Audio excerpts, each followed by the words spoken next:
Тыйын чычкан жана түлкү Ала тоонун койнунда көп жаныбарлар ынтымакта жашашчу.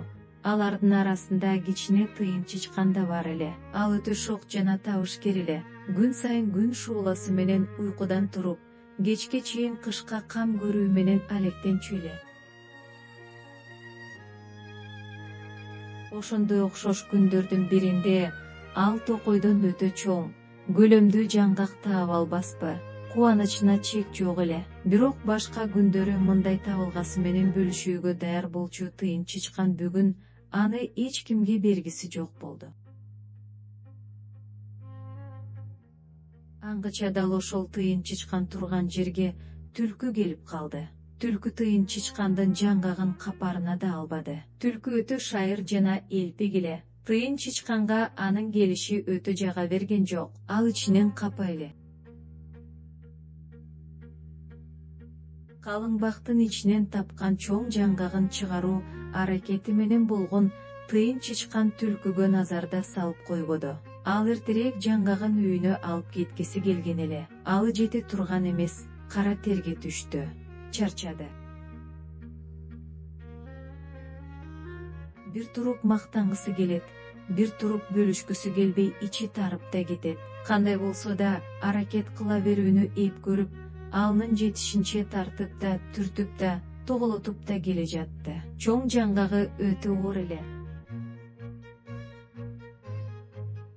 Эми анын алы кетип, жерге отуруп калды. Жардам сурасам, бөлүшүп каламбы деп коркот. Жардам да сурабайт. Эми эмне кылыш керек, дейт. Кыялында жаңгагын кышында ырахат менен же отурганын элестетет, сүйүнөт. Түлкү карап туруп, кичине тыйын чычканды аяп кетти. Кел, мен сага жардам берейин. Оор да окшойт. Кайда жеткирүү керек, деди. Тыйын чычкан эми табылгасы менен бөлүшүүгө да даяр эле. Алы жетпесине көзү жетти. Алар экөөлөп жаңгакты көтөрүп жөнөштү. Эми ал баягыдай оор эмес эле. Тыйын чычкан түлкүгө кантип, качан, кайдан тапканын мактанып, сыймык менен жолду карай айтып берип жатты. Түлкү да анын ар бир сөзүн кунт коюп укту. Алар бат эле тыйын чычкандын үйүнө келишти. Тыйын чычкан түлкүгө ыраазычылык иретинде кичине туурчагын берди. Түлкүгө анын кереги деле жок эле, бирок сылыктык үчүн алды. Ага ыраазычылык маанилүү болду. Эми тыйын чычкан жаңгагын үйүнө жеткирип гана тим болбой, жакшы дос жолуктурду.